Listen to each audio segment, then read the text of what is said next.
This is an Eye on Annapolis bonus podcast.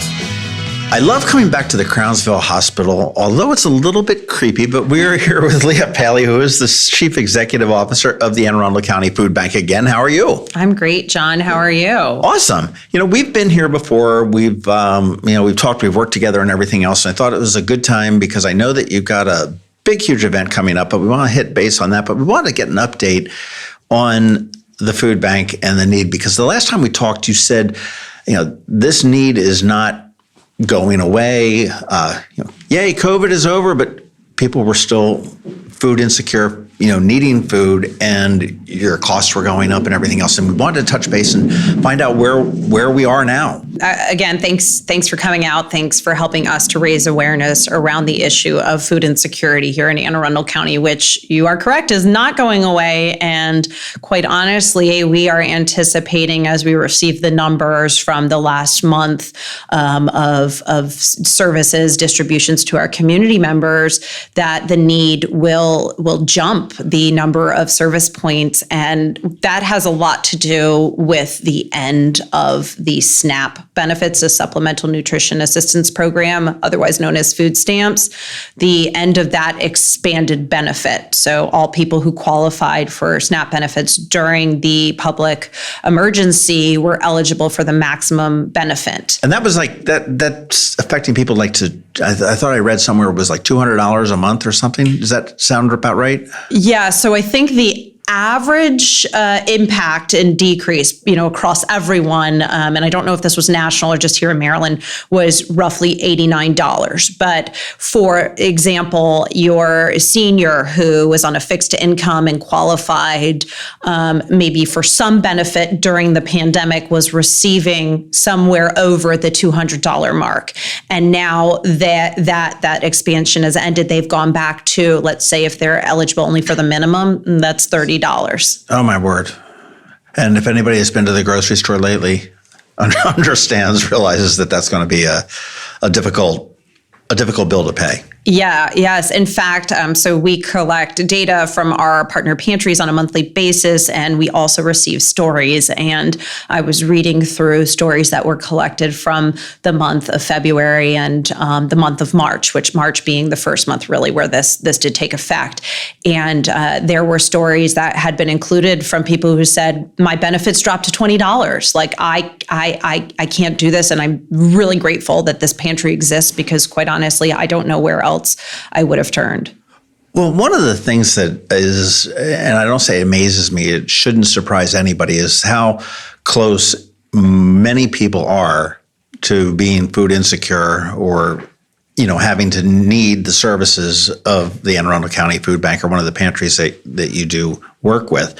And, there's a story I know way back when there was a guy that looked, on the surface looked very wealthy and well-to-do, but was taking advantage of it because he had lost his job and it was, in the process of getting it was a temporary type of a thing.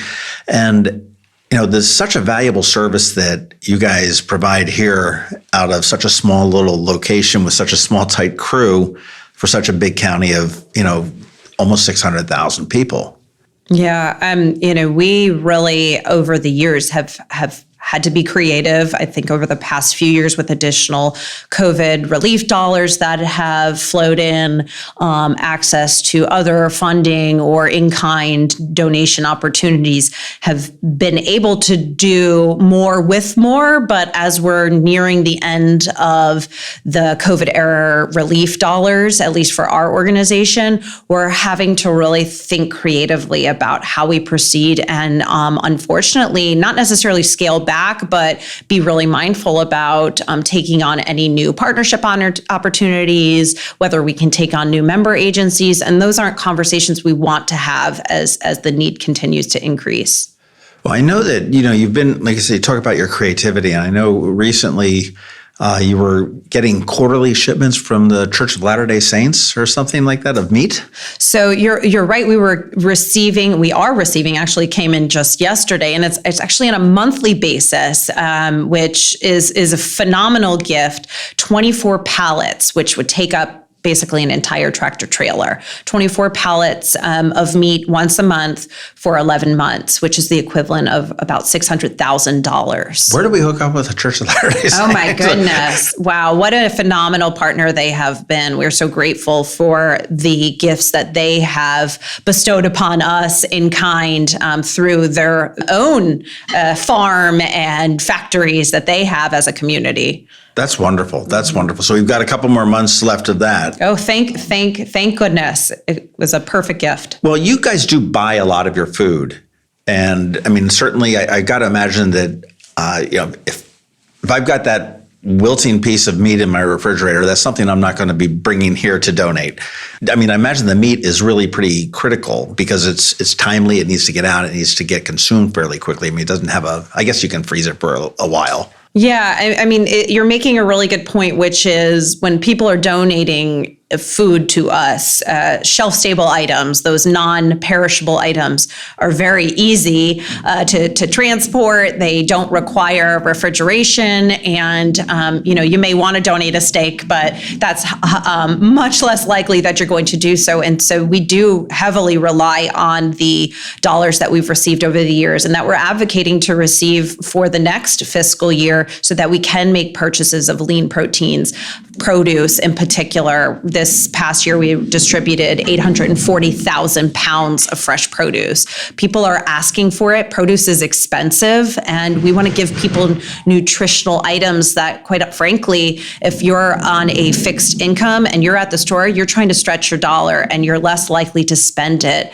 on a healthy item that costs more when you can stretch your dollar on something that might be high in sodium, high in fat, high in sugar. So despite my college experience, man cannot live on frozen pizza and Twizzlers alone? Maybe, but it's going to affect you down the road. And honestly, that's what we're seeing. We are seeing these chronic health conditions that are more frequently tied to individuals of low-income backgrounds from low-income communities. And so this is a food justice issue. We want to make sure that we are getting healthy, nutrition-rich items, of course, mixed with, we all deserve a treat and should make those choices, but everyone should have access to affordable, fresh, healthy items. True. And I know that you guys have been very conscious of our growing Latino population here in Anne Arundel County. And I know that you're looking to establish more culturally friendly. Does that make sense? I don't know what the word is. Culturally friendly, culturally relevant food items, and collateral that we're distributing too, making sure that's in Spanish. I know you mentioned coming in that you saw our mobile pantry unit outside, and we have that writing in Spanish and in English on our mobile unit. That's awesome. That's awesome. Well, you've mentioned that we've got the Church of Latter-day Saints. It's a huge benefactor here. And I know you guys don't work just out of the kindness of your hearts and everything else. And you do rely on the community to support you guys. And that's, the folks that are donating to food drives, the folks that are coming out and volunteering, there's plenty of ways to help there. But you've also got a couple big corporate sponsors that are always standing behind you guys. Yeah, we sure do. I mean, our county, our county government, our local businesses, the individuals and families that come to volunteer, that host food drives, the community groups are absolutely phenomenal. We would not exist without them. Corporate partners in particular, especially in recent years, some of the partnerships with groups like M&T Bank, who actually, you'll see their logo on our mobile pantry, powered by the M&T Bank, because they have committed a significant gift over the next 5 years, $100,000 to support our mobile pantry program. Oh, my word. Absolutely. That's huge and necessary, because it is going to take hundreds of thousands of dollars to ensure we have the food resources and the manpower and woman power to have that vehicle out in the community over the weeks and months and years ahead. True. And I know another one of your partners is Live Casino Hotel, and I always look forward to Thanksgiving time when they donate all the turkeys, and it always amazes me. I said, well, I thought all the turkeys lived in the State House, the Calvert Center, and City Hall, but no, they somewhere live up in Live, and they bring them down here to give everybody that needs it a special Thanksgiving. Live is another phenomenal partner who has been there for us year after year since they've come onto the scene just 11 years ago now. I know they celebrated their 10th anniversary. And in addition to just providing volunteer support, we actually have a member of their leadership team on our board of directors. We are partnering with them again for our Feeding Hope event, and they will be one of our signature food sponsors at that event. And last year, they really were the flagship that for that event. I know you were there. The food was good. The prime rib. I mean, I was hoping to go back for seconds. Just ran out of time. I was back there for seconds. Trust me, it was. Oh, okay. It was good. Well, it's funny. I was talking to Raymond Crosby the other month or something like that, and we did mention that the support that they'd done, and I mean they jumped into the deep end, and then they got out of the pool, and then they jumped into it again and again and again to help you out over the last years. And that was one thing that he really hit home to me, was that he was so proud that he was able to, and he say he, but it was, Crosby Marketing and Communications and their team and everybody else. And he said everybody was just so happy to do it. Which is really pretty amazing. It is a beautiful gift to be able to give. And Raymond Crosby and Crosby Marketing really have demonstrated to our community what it means to step up and to help those in need. And their model of philanthropy and how they lead is really impressive. And actually, as we were considering who we wanted to honor at our Feeding Hope event, which is coming up on May 18th, there were, it was complete consensus amongst our staff that we wanted to honor Raymond Crosby and Crosby Marketing as our community partner of the year. Is that a secret? No, it's not a secret. It's not a secret anymore. No, it is. It is not. We are starting to put materials out about who we will be honoring, and there are a few others, individuals and groups. But they are our community partner of the year. Well done. Good choice. Yes, good choice. Absolutely. Well, let's talk about Feeding Hope. Okay, we've just come off of. Nutrition Month, and we had a Hunger Action Month. There's always something wonderful going on. And coming up on May 18th at Homestead Gardens, it was kind of a little bit of a sleeper event for a couple of years, but this was one of the best events I attended last year. It's called Feeding Hope, and there's nothing bad that comes out of that. I mean, it was a beautiful night, the wonderful food, you had the drinks, you had wonderful entertainment. And we did so much good for the food bank. Yeah, it was a great inaugural event for us. We had not until that time had a signature event, in part because we did not have fundraising function. So this allowed us to think about when we brought on team members, what can we do to better engage with our community and to raise the profile of our organization. So we were pleased that, the weather we ordered up for that event was perfect. The only thing I would change was the traffic. There are a lot of people who didn't make it because of some accident, but we are working on that. We'll make sure that there are no accidents this year. But 5:30 to 8 it was, and it will be again. And it really was just a tremendous event. It was so positive. There was a lot of energy. We had a fun band there. We were able to honor some really amazing individuals and businesses, and the food was top notch. Well, spectacular. I mean, you had about 17 different places that came in and donated their food, which was absolutely wonderful. And again, it's a couple hours, and the cost is $75 for a ticket, which you're not going to be able to go out and eat the quality of food, even at dinner and stuff like that. And you're doing so much good for the food bank, time and time again there. And the great thing is that you are earning, you're raising money, you're raising the funds that you need, especially as we come into the fall. And it's going to be a little bit more of a difficult time as winter comes around, despite the fact that we didn't really have too much of a winter this year. But next year, it's may not be as lucky. And the need is just going to continue to grow. Yeah. So the need, really, we have kept a really close eye on the number of individuals, we say points of service that take place every single month. And for the first 8 months of the fiscal year that we have data for, we are averaging just over 41,000 points of service. So that means 41,000 times people, maybe a duplicate, but people are getting food across our 80 member agencies. And that is higher than it was last year. I don't know the exact percentage. I could tell you at least for the first 6 months, it was up about 20% over where we were last year. So the need isn't dissipating, and that really has prompted us, as I mentioned and hit home, and I'll say it again, the federal dollars are going away, and some of the access to in-kind resources from partners like the Maryland Food Bank, that it is imperative that our staff, our board, are raising awareness, that we are hitting the pavement, that we're communicating with our elected officials about the need to secure resources, because while we are getting individual dollars, it is not enough to keep pace with the gap that we are foreseeing. Considering that we're such a wealthy county, it's depressing. It's sad that so many of our neighbors and our friends are living in that type of a situation. And it somewhat puts it into perspective when you look at the wealth that we've gotten. I mean, Dr. Brown's report is, fantastic to be able to see the diversity, from those that have and those that don't have.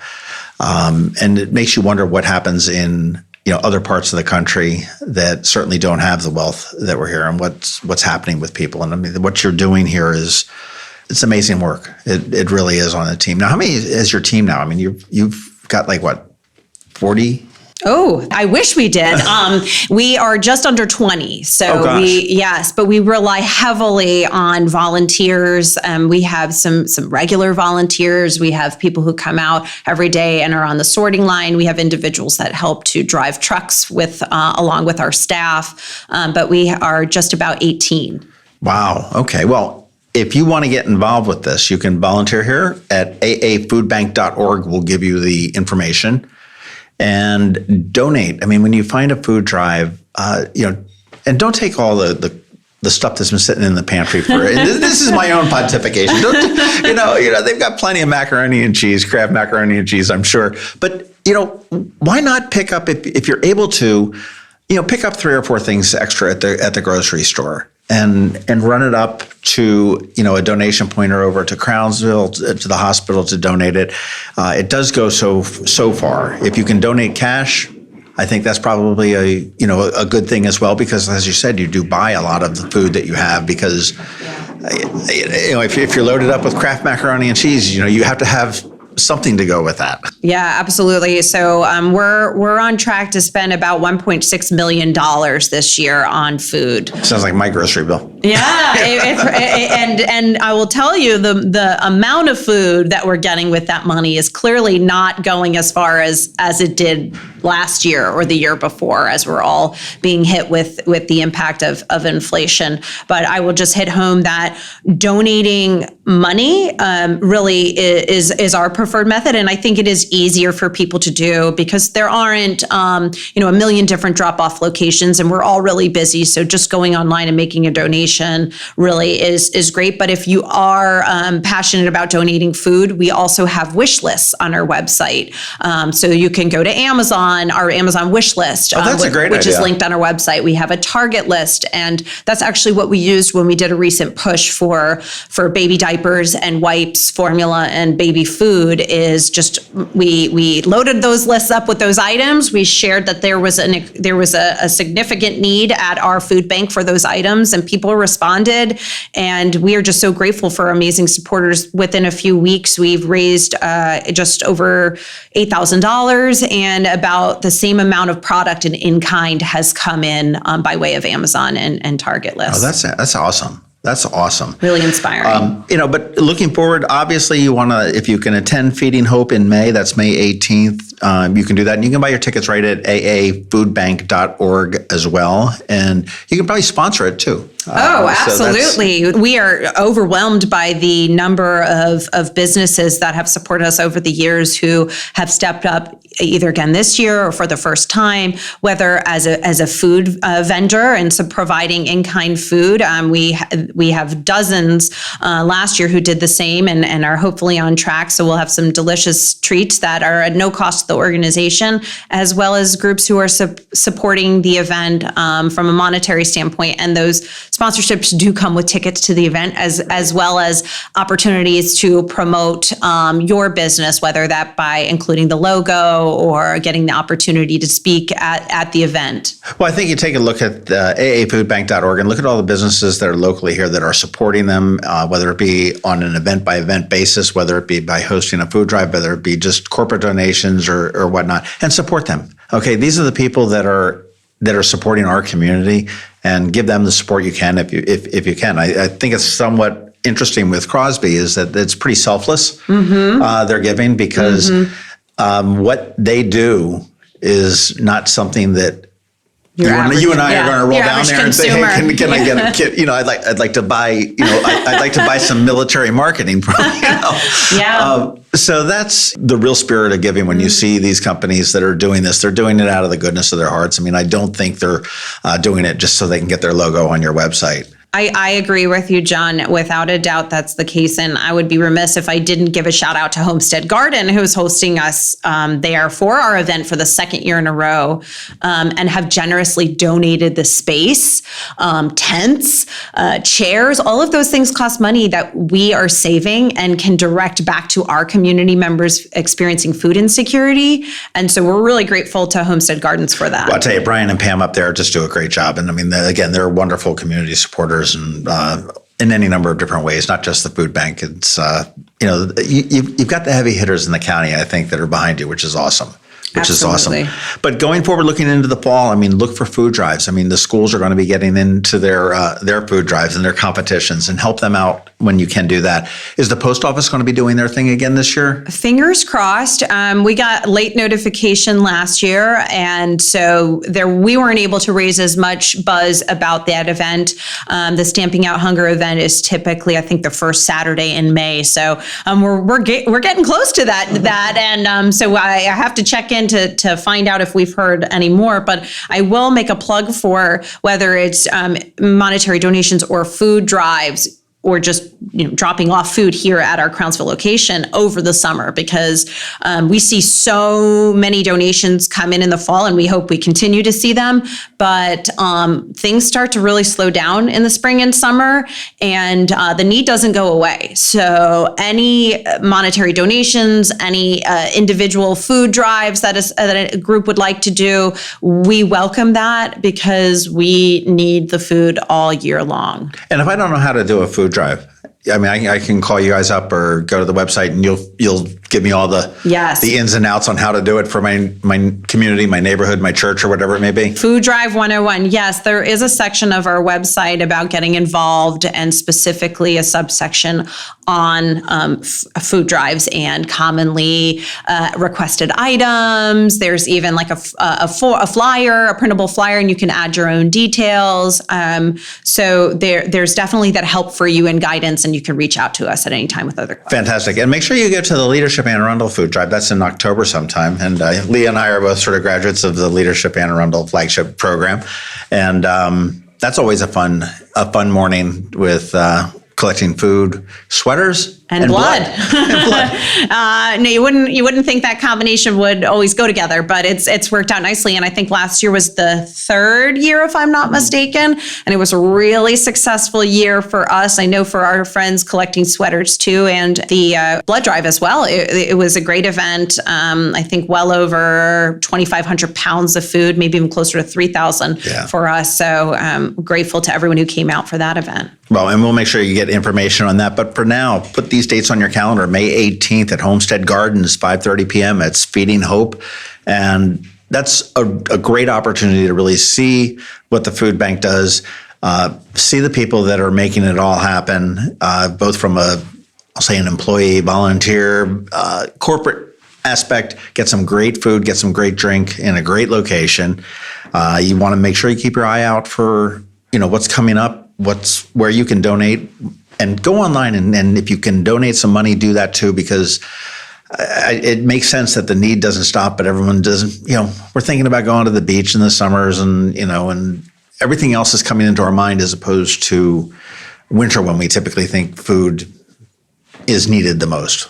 Yeah, absolutely. So, we're just very grateful for any support people are able to provide. And summer's also a great time for families to come out and volunteer with their children. Children over 8 years of age are encouraged to come out, obviously with an adult supervising. This is not the Anne Arundel County Food Bank and Daycare. Yes, exactly. But we really think it's important for children to get involved and to have the opportunity to work alongside their parents in our warehouse. And so we've had a number of children come out, and especially a lot of high school students who maybe need to get some service hours. And so you can find that information on our website too.